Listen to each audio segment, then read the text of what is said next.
Welcome to our Climate Crash Course video presented to you by Climate Change Youth. Today we will be talking about extinctions and how they relate to climate change.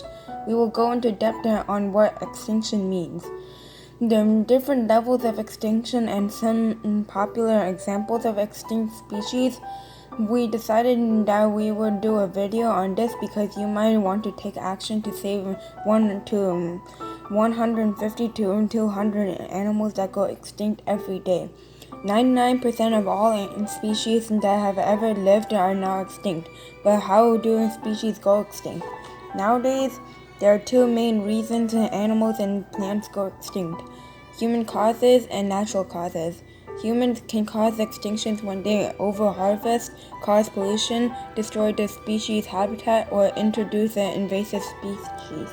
In case you don't know what some of those terms mean, let me explain it to you.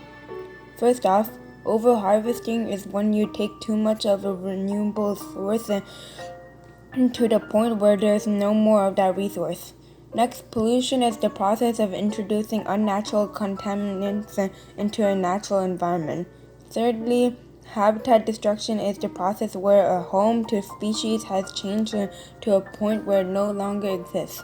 Lastly, introduction of invasive species is introducing a non-native species to a specific environment. Now let me tell you some examples of popular extinctions. You probably heard of the dodo bird from Alice in Wonderland, but did you know that how it went extinct? Dodo birds were hunted to extinction by Dutch sailors during the 1600s. You might have also heard of the passenger pigeon, which was also brought to extinction by habitat destruction, and the Tasmanian tiger, which went extinct after excessive hunting. One of my favorite rodents, the bramble K. melemi, went extinct after a significant decrease in flora. There are 7 levels of extinction. Starting from the least extremes, we have least concerned.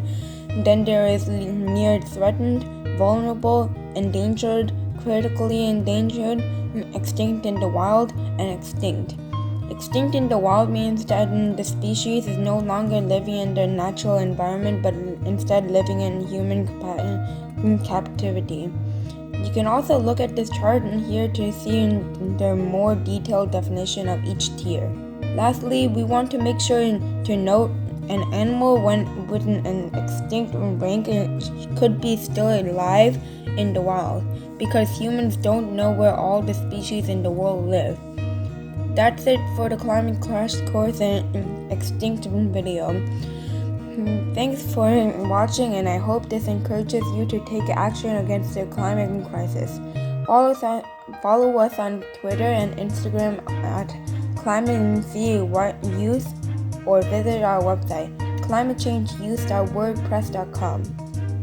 Subscribe and click the bell icon to get notified every time we post a new video. Bye!